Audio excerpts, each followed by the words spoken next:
Hi, this is only for parents and not for the aspirants. तो अगर आप aspirant हो तो प्लीज अपने पेरेंट्स को दिखाओ। ये बहुत इंपॉर्टेंट बात है जानना कि you should stop asking your children for their marks. मतलब I understand you have you are concerned parents, आपको पता रहना चाहिए। एंड अगर आप पूछ भी रहे हो मार्क्स, तो एटलीस्ट आप मोटिवेट करो कि आई बिलीव इन यू, मुझे पता है तुमसे हो जाएगा।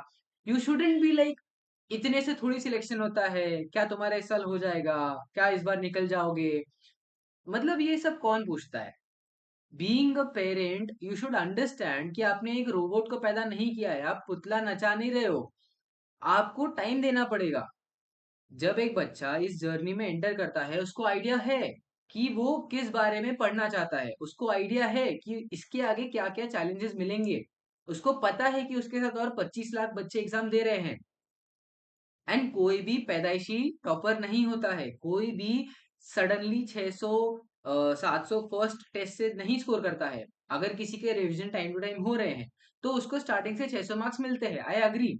लेकिन अगर कोई बच्चा है बीच में छूट गया कुछ ना कुछ, या लेट स्टार्ट किया, या कुछ भी रीजन हो, तो भाई चीजें ग्रास्प करना, एक ग्रिप पकड़ना, उसको टाइम लगता है। तो इंस्टेड ऑफ टेलिंग देम कि मैं तुम्हारे साथ हूँ, आई बिलीव इन यू, मुझे पता है तुमसे हो जाएगा, निकल जाएगा इस बार, तुम टेंशन मत लो, कुछ भी हुआ मैं खड़ा हूँ भाई। इसकी जगह पे आप उसको ये पूछ रहे हो कि अगर नहीं हुआ तो कोई बात नहीं, प्राइवेट से करा देंगे, नहीं हुआ तो कोई बात नहीं, नर्सिंग है, बीएससी है। भाई ये सब क्या है? मतलब you are making it so visible कि you don't believe in your child, कि वो किसी लायक नहीं है, वो कुछ कर नहीं सकता लाइफ में। आप ये क्या कर रहे हो? आप क्यों अपने बच्चे को इस कुएं में धकेल रहे हो? भाई नीट या किसी एग्जाम की जर्नी में एंटर करने से पहले बच्चे को आइडिया होता है वो रैट रेस है। वहां पे उसको पता होता है कि उसके साथ लाखों और बच्चे उसी सेम चीज के लिए compete कर रहे हैं। तो आप वो 25 लाख में से और आबादी बढ़ा रहे हो, बिना एग्जाम दिए आप उसके ऊपर प्रेशर डाल रहे हो। आप तो उसके कंपटीशन भी नहीं हो, तो भी आप ऐसे दिखा रहे हो कि तुम्हें मुझे इंप्रेस करना है। भाई students shouldn't study to impress their parents. भाई नॉलेज के लिए पढ़ो, एग्जाम क्रैक करने के लिए पढ़ो। पेरेंट्स को इम्प्रेस क्यों करना है? And parents first of all आप ऐसे क्यों बिहेव कर रहे हो? You are making it so visible कि तुम मेरे कमाए हुए पैसे से खा रहे हो, तो रिटर्न में तुम मार्क्स लाके दो। भाई ये क्या बिजनेस डील चल रहा है? आपने कोई रोबोट या पुतला पैदा किया है, आप नचा रहे हो? भाई ऐसा नहीं होता है। This is not a business deal. आपने एक बच्चा पैदा किया है तो you have responsibilities, I understand. उसको पढ़ाओ लिखाओ समझाओ अच्छी चीजें बताओ। बट एक और इम्पोर्टेंट एस्पेक्ट है, मेक श्योर वो बच्चे को पता है that you are there for him. Instead of that आप उसके ऊपर ताने थोप रहे हो कि काश तुम ये कर लेते, वो कर लेते, ये तुमसे नहीं होगा, छोड़ दो, कोई बात नहीं, सबसे नहीं होता, हर एक के बस की बात नहीं। भाई ये सब नहीं सुनना है बच्चे को। आप लोग ये सब क्यों नहीं समझते? पर्सनल एक्सपीरियंस से बोल रहा हूँ, आई हैड टू फाइट कि प्लीज मुझे एक चांस दे दो, मुझे पता है मैं क्या कर रहा हूँ, प्लीज चुप रहो, मत ताने दो। मैं सही कर रहा हूँ, मैं पढ़ रहा हूँ, मुझे पता है कैसे पढ़ना है, मुझे मेरी गलतियां पता है। इंस्टेड ऑफ दैट आप सपोर्ट नहीं कर रहे हो। भाई ऐसे जर्नी में सिर्फ सपोर्ट चाहिए होता है बच्चे को। बच्चा बीमार है, बच्चा डिप्रेस्ड है, वो अपने पेरेंट्स को नहीं बताता। क्यों? पेरेंट्स ये सोचते हैं हाँ बहाने मार रहा है नहीं पढ़ने के, टेस्ट आ गया इसलिए बहाने। भाई बहाने नहीं है ये। मैं खुद बीमार पड़ता हूँ, मैं घर पे नहीं बताता हूँ, क्योंकि मुझे पता है उसके आगे क्या सुनने मिलेगा। मैं खुद ही खुद को ठीक कर लेता हूँ, I try to fix myself. ये सब क्या चल रहा है यहाँ पे? रैट रेस में भगा रहे हैं पेरेंट्स, रैट रेस जैसे सबको धक्के मार रहे हैं, भेड़ बकरे जैसे सब धक्का मार के आगे निकलने को ट्राई कर रहे हैं। भाई you have to support each other. Family किसको बोलते हैं? आप इंस्टेड ऑफ दैट आप फोर्स कर रहे हो अपने बच्चे को। आप अगर पेरेंट हो या अगर आप एस्पिरेंट हो, चलो पेरेंट की बात पहले करते हैं। अगर आप एक पेरेंट हो तो मुझे बताओ, लास्ट टाइम जब आपका बेटा या बेटी अपने स्टडी टेबल के पास चेयर पे बैठा, कितने घंटे बैठा और कौन से चैप्टर किए और कितने क्वेश्चंस किए, आप बताओ। If you can't answer that, you have no right to shout at that student कि उसने पढ़ाई नहीं की। जब आपको पता ही नहीं है कि वो चेयर पे बैठ के क्या कर रहा था, आपको क्या हक बनता है कि आप उसको फोर्स करो कि और बैठे वो? क्या पता वो अपने रूम में बैठ के 6 घंटा पढ़ रहा हो, या क्या पता वो 6 घंटे बैठ के मूवी देख रहा हो? आपको आइडिया नहीं है, मुझे भी नहीं है, आई नो दैट। लेकिन एटलीस्ट पता तो करो। Make sure you know it. And ऐसा भी नहीं कि आप हर एक चीज पता करो, आप बार बार कोसो, उसको बीच में टोको कि क्या पढ़ रहे हो, क्या पढ़ रहे हो। भाई, अगर एक बार पूछो, टारगेट पूछो, क्या करने वाले हो, क्या कर रहे हो, जेंटली पूछो, अच्छे से प्यार से पूछो। एंड अगर टारगेट नहीं हो रहा है तो उसको कोसो मत कि तुमसे इतना भी नहीं हुआ, ऐसे कैसे हो सकता है, ऐसे सिलेक्शन थोड़ी होगा। भाई, दीज आर पैरासाइटिज्म। पैरासाइटिज्म होता है कुछ कि लाइक सामने वाले का कुछ नुकसान हो ना हो, मेरा नुकसान भी नहीं होना चाहिए और सिर्फ फायदा होना चाहिए। यहाँ पे आपको फायदा भी नहीं हो रहा है। यहाँ पे मतलब आई डोंट अंडरस्टैंड कि आप क्या सोच के बोलते हो। आप ये क्या सोच के, आपका माइंडसेट कैसा है पेरेंट्स का? आप क्या सोच के अपने बच्चे को ये ऐसे ताने देते हो? आपको क्या लगता है कि आपके तानों से वो थोड़ा मोटिवेट होगा कि नहीं नहीं, पेरेंट्स को खुश करना है, अच्छे से पढ़ना है? भाई, ऐसा नहीं चलता है। आप किस चीज का फ्रस्ट्रेशन डाल रहे हो? आप 6-7 घंटे ऑफिस में हो, आपको आइडिया ही नहीं है कि बच्चा घर पे क्या कर रहा था। फिर भी आप डिनर टेबल पे आके बैठोगे, बोलोगे कि यू नो पढ़ ले, फ्री का कब तक खाओगे? भाई, ये सब नहीं बोलना होता है।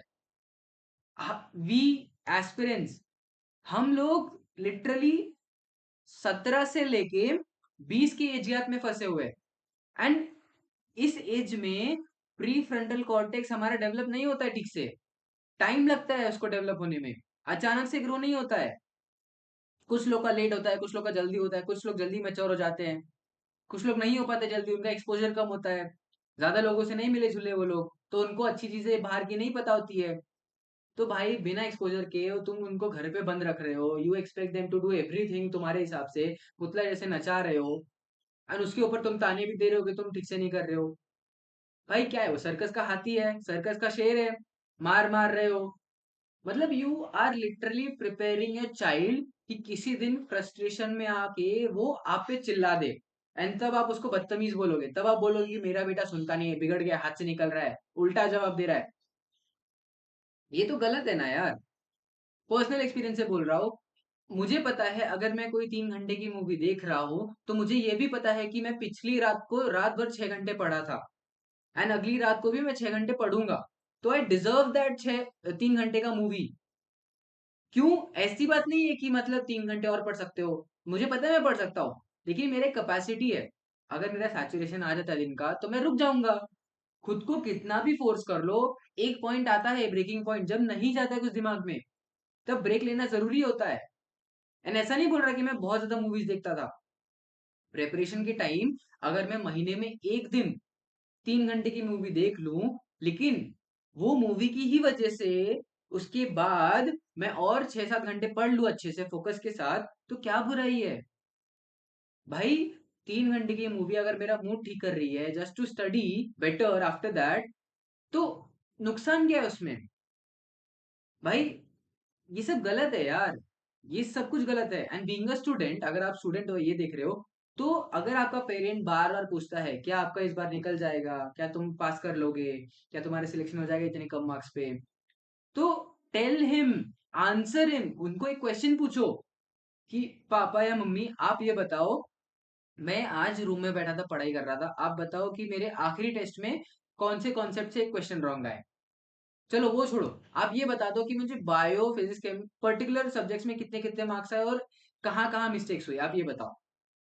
अगर वो आंसर नहीं कर पा रहे ये बात, इसका मतलब उनको सिर्फ रिजल्ट चाहिए। उनको तुम्हारा मेहनत नहीं देखना है। उनको नहीं देखना है तुम मेहनत कर रहे हो, तुम कितना कर रहे हो, क्या कर रहे हो।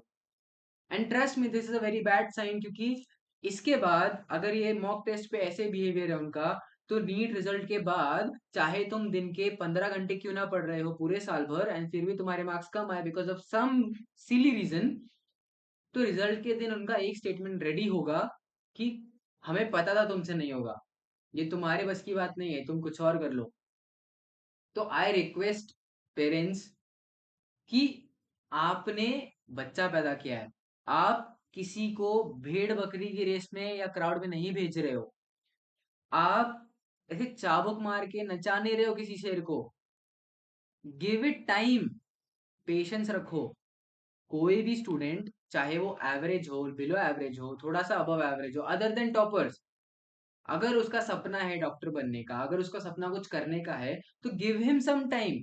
उसको बताओ कि कोई बात नहीं, पिछले टेस्ट से तुमने 10 नंबर ज्यादा लाए तो अगले टेस्ट में 20 नंबर ज्यादा लाना।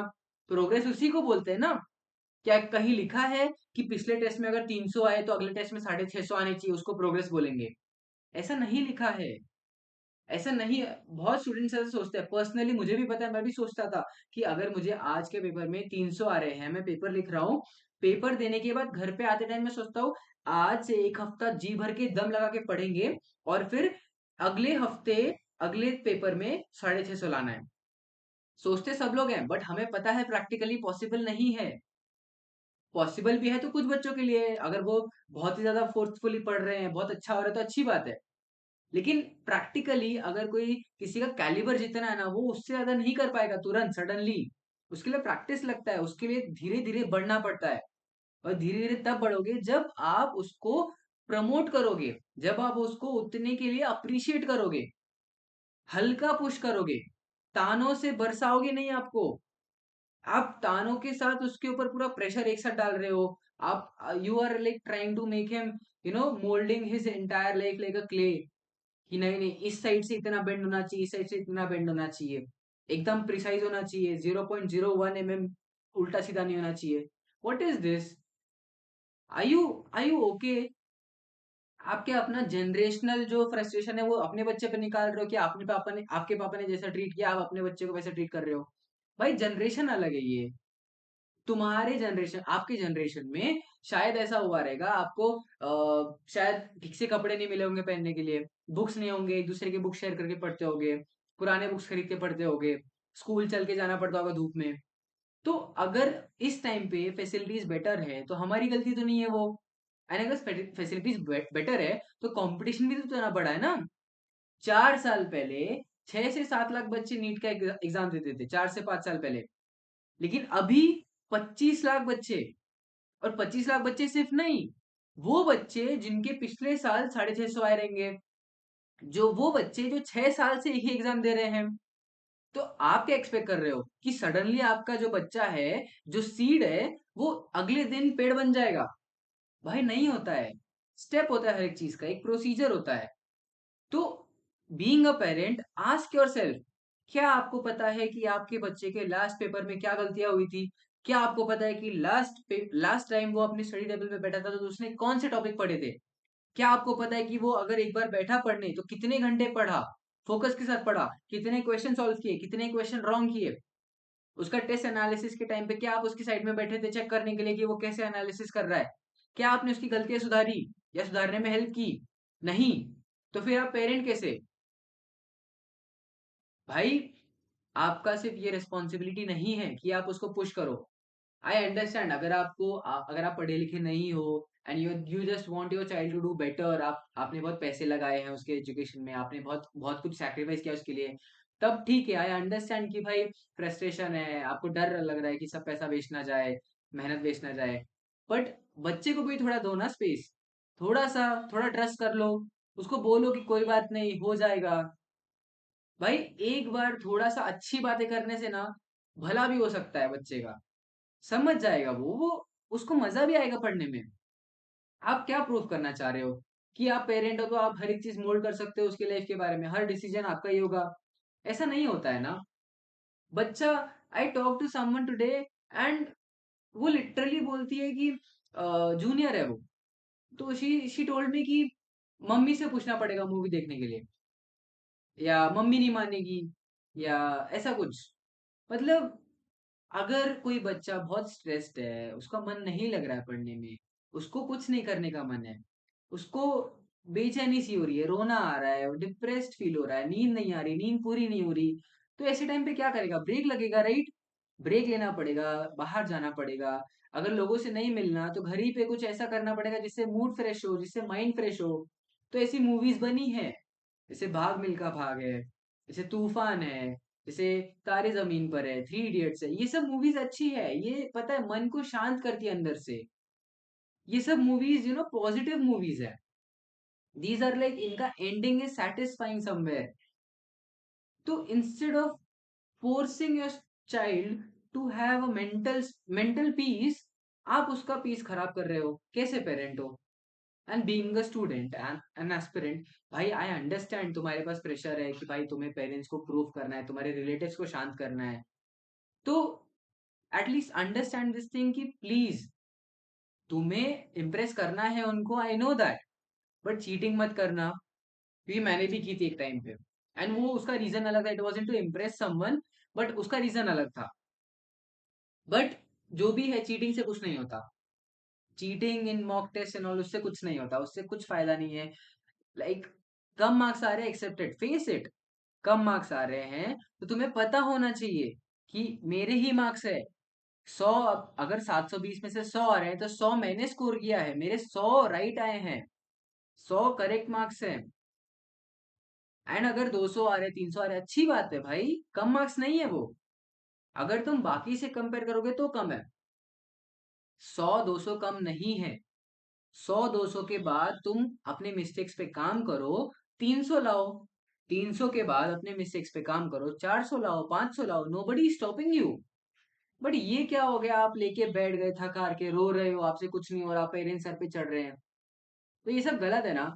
And also about parents, I want you to know, please stop pressurising students. आपके बच्चों को प्रेशर देना बंद कर दो. एंड ऑल्सो रिलेटिव्स, तुम्हें ये बोलने की कोई जरूरत नहीं है, बाहर जाके फ्री का ज्ञान मत पे लो कि कोई बात नहीं, नहीं हुआ तो ड्रॉप मत लेना, ड्रॉप लेने से साल वेस्ट होता है, बहुत बच्चे ने. भाई ये सब क्यों क्यों फालतू का ज्ञान दे रहे हो? आई हैव अ जूनियर, उसके डैड के फ्रेंड का एक बेटा मर्चेंट नेवी में है. Merchant navy is nowhere related to NEET. वो बंदा डिनर टेबल पे बैठ के ज्ञान दे रहा है कि अगर नीट नहीं निकला तो ड्रॉप मत लेना. Who are you to tell that? भाई मर्चेंट नेवी में तेरी लाइफ अच्छी है, good for you, enjoy. Nobody is asking you anything about this. But जहां पे तुम्हारा एक्सपर्टीज नहीं है, जिसका तुम्हें आइडिया ही नहीं है, इमेजिन, जो मेरा जूनियर है वो 12th में है, उसके माइंड पे क्या असर पड़ेगा? उसको लगेगा ड्रॉप ईयर मतलब फेलियर. भाई हम तो फिर 3 साल से फेलियर हैं, मेरा सेकेंड ड्रॉप है, मैं तो भाई फेलियर ही हूँ, 3 अटेम्प्ट के बाद भी नहीं हुआ, थर्ड अटेम्प्ट है ये, भाई मैं तो फेलियर ही हूँ फिर तो. भाई ऐसा नहीं होता है. You are literally ruining someone else's life. Career खराब कर रहे हो तुम. फालतू बकवास मत किया करो. जब तुम्हें उस फील्ड का कुछ आइडिया नहीं है तो छोड़ दो ना. क्यों बोलते हो कि तुमसे ये नहीं होगा तो ये कर लो? भाई एडवाइस किसने मांगी है? क्या उसने तुम्हें पूछा कि कोई और परस्यू करने लायक फील्ड है या नहीं? नहीं पूछा तो क्यों बता रहे हो? Some advices are kept, are meant to be kept inside yourself. अपने पास रखो, अपने पास, किसी को बताओ मत. लेकिन तो भी तुम्हें फ्री का ज्ञान देना है. भाई मैं तो अच्छा कमा रहा हूँ, मैं तो हर जगह फ्री का ज्ञान देने लायक हूँ. भाई नहीं. If you earn in your respective field, तुम अपने फील्ड के बारे में ज्ञान दो. बट जहां पे तुम्हारा कोई काम धंधा नहीं है, वहां मुंह उठा के फालतू ज्ञान मत दो. भाई देर आर पीपल जिनको नीट से कुछ संबंध नहीं है, बस किसी ने उनके दिमाग में डाल दिया एनसीईआरटी इज भगवान. वो लोग ये सुन के बोलते हैं फिजिक्स की एनसीईआरटी पढ़ो. फिजिक्स की एनसीईआरटी पढ़ो, सारी एनसीईआरटी 10 की, जितने बुक्स है 10 के 10 बुक्स, सबके सब वर्ड टू वर्ड पढ़ो. भाई क्या बोल रहे हो तुम? नहीं आइडिया है तो मत बोलो ना. फिजिक्स की NCERT is useless at this point. भाई एक्स्ट्रा इन्फो है उसमें, एक्स्ट्रा एग्जाम्पल्स दिए हुए हैं जो किसी काम के नहीं है, फालतू का एक्स्ट्रा घुमा फिरा के डेटा दिया है जो किसी काम का नहीं है. क्यों क्यों गुमराह कर रहे हो लोगों को? क्यों दूसरों का लाइफ खराब कर रहे हो? And students, please stop listening to दूसरों के एडवाइसेस जो आपके लिए हेल्पफुल नहीं है, जो आपके करियर से रिलेटेड नहीं है. लोग आएंगे 10 ज्ञान देंगे मेरे जैसे, जो आपको लगता है कि सही है वो सुनो, apply that. But please parents के ताने मत लो. एंड पेरेंट्स, एग्जाम डेट के बाद तक, एग्जाम के बाद जो करना है करो. एग्जाम के बाद आप कितने ताने मारने मारो, एग्जाम के दिन तक, एग्जाम खत्म होने तक प्लीज कुछ मत बोलो. पर्सनली मुझे पता है कि मेरा जब फर्स्ट अटेम्प्ट था, मैं कार में बैठा था, सेंटर मेरे घर से नियरली 1 से 1.5 घंटा दूर था. वो 1 से डेढ़ घंटा दूर बहुत मुश्किल से बिताए थे मैंने। मेरा इसी वज़ह से पेपर मेरा फर्स्ट अटेम्प्ट खराब हुआ था। मेरा मेंटल स्टेट बहुत खराब था। क्योंकि कार में आई केप्ट हियरिंग दोज़ ताने। पापा साइड में बैठे हैं, मम्मी पीछे बैठी है, मेरी बहन पीछे बैठे हैं। They are all talking about कि मैथ्स ले लेते, डिप्लोमा कर लेते, पढ़ाई-लिखाई कुछ नहीं किए इतने दिन में, कम से कम अभी गाड़ी में हो, बुक खोल के देख ही लो कुछ ना कुछ। भाई ये सब सुन के क्या मतलब आपको क्या लगता है कि मैं ये सब सुन के एकदम हँसी ऐसे हँसी-खुशी ऐसे एग्ज़ाम हॉल में जाऊँगा, मस्त मज़े में पेपर देके नहीं, दिमाग ना खराब हो जाता है। सब फ्यूज़ उड़ जाता है, सब यूज़लेस लगता है। लगता है यार ये नीट बकवास है, हटाओ, क्यों दूँ मैं एग्ज़ाम? एग्ज़ाम में मुझे ये फीलिंग आई थी। मुझे याद है I didn't even open my paper मेरे फर्स्ट अटेम्प्ट में। That is why I ruined my year. मेरा मेंटल स्टेट ही नहीं था, मैं टाइम काउंट कर रहा था, कितने सेकंड हो रहे हैं, कितने मिनट हो रहे हैं। मेरा मन ही नहीं था पेपर खोल के देखने का क्योंकि वो मेंटल स्टेट इतना खराब था ना मेरा, मैं सोच ही नहीं पा रहा था मैं क्या करूँ? मुझे ऐसा फीलिंग नहीं आ रहा था कि ये पेपर मेरा करियर डिसाइड करेगा। मैंने इतना मेहनत किया इतने महीने, बट फिर लास्ट में जो ताने सुने ना मैंने, तो आई वाज़ लाइक मैं किसके लिए पढ़ रहा हूँ ये? मैं किसके लिए कर रहा हूँ? घर वाले तो वैसे भी ताने दे रहे हैं, एग्ज़ाम के बाद भी देंगे, कम मार्क्स आ गए तो बोलेंगे हमें पता ही था नहीं होगा तुमसे। तो ये सब जब एक्सपेक्टेड है ऑलरेडी तो मैं किसके लिए पढूँ, क्यों पढूँ? तो भाई पेरेंट्स एंड एस्पिरेंट्स आप दोनों से रिक्वेस्ट है कि जो आपके प्रिपरेशन में हेल्प कर रहा है, please promote those things and जो चीजें डाइवर्ट कर रही है, जो चीजें स्ट्रेस दे रही है, प्लीज अवॉइड देम। किसी का करियर, किसी की लाइफ बचेगी। ऐसे बहुत बच्चे हैं जो ये सब सुन के सुसाइडल हो जाते हैं। ऐसे बहुत बच्चे हैं जिनको बहुत सारे इश्यूज होते हैं। तो please save your self from these things. अपना टाइम बचाओ, अपनी लाइफ बचाओ एंड मेक श्योर कि अगर आप कहीं पे भी मुंह खोल रहे हो, अपना कुछ बता रहे हो, तो वो इन्फॉर्मेटिव होना चाहिए, वो हेल्पफुल होना चाहिए, वो पॉजिटिव होना चाहिए। कि अगर कोई फेलियर के रास्ते पे भी जा रहा है तो उसको समझना चाहिए कि वो जहां जा रहा है उसको कॉन्सिक्वेंसेस होते हैं, बट उसको फायदे भी पता होने चाहिए। क्योंकि ये जर्नी कॉन्सिक्वेंसेस, फायदे और नुकसान सब मिला के बनता है। नीट एस्पिरेंट एक वो फाइटर है जिसको पता होता है कि वो बैटल ग्राउंड में आ गया है। अब या तो वो जीतेगा या तो हारेगा, लेकिन हारेगा तो बहुत कुछ सीख के हारेगा एंड जीतेगा तो बहुत अच्छी जीत होगी। तो ये सब चीजें एस्पिरेंट को पता होती है। ठीक है, नहीं पता होती तो वो समझ जाएगा विद टाइम। टाइम देना पड़ता है। आप ये एक्सपेक्ट नहीं कर सकते कि एक जो छोटा सा बीज है वो तुरंत अगले दिन पौधा बन जाए, फिर अगले दिन पेड़ बन जाए। तो please all the best for everything and I hope आपका एग्जाम बहुत अच्छा जाए एंड आई होप अगर आप पेरेंट हो तो आपका भी लाइफ अच्छा जाए, आपके बेटे या बेटी का भी एग्जाम बहुत अच्छा जाए। आई होप आप आपकी फैमिली खुश रहे एंड आप सबका रिजल्ट बहुत अच्छा है। I really hope that, I wish for that, best of luck.